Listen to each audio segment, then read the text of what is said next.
आपको तो पता है आए दिन भोजपुरी इंडस्ट्री में कंट्रोवर्सी तो होती रहती है, लेकिन अब की बार एक ऐसी कंट्रोवर्सी हुई है जो कि जल्दी नहीं होती। जी हाँ, मैं सही कह रहा हूँ। अब की बार दो सिंगरों के बीच में बवाल हो गया है। जी हाँ दोस्तों, भोजपुरी की मशहूर फीमेल गायक हैं शिल्पी राज, जो कि उनके आए दिन गाने ट्रेंडिंग सेक्शन पर जाया करते हैं।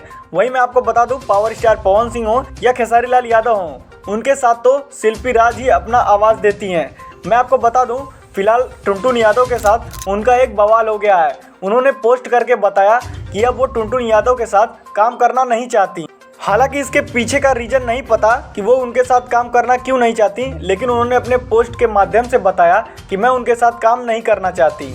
उन्होंने अपने पोस्ट पर कहा, मैं सारे कंपनी से अनुरोध करती हूँ टुनटुन यादव का गाना नहीं भेजे मेरे पास, आज से उनका गाना मैं नहीं गाऊंगी। अब इन दोनों सिंगरों के बीच में क्या हुआ ये कहना काफ़ी मुश्किल है, लेकिन सच्चाई जो है या तो शिल्पी राज जानेंगी या टुनटुन यादव जानेंगे, या तो जब वो पब्लिक में आके बताएंगे कि क्या हुआ और कैसे हुआ, तभी सभी लोग जान सकते हैं। तो चलिए फिलहाल के लिए बस इतना ही। मिलते हैं आपसे नेक्स्ट वीडियो में। हमारी वीडियो पसंद आई हो तो लाइक शेयर सब्सक्राइब करना ना भूलें।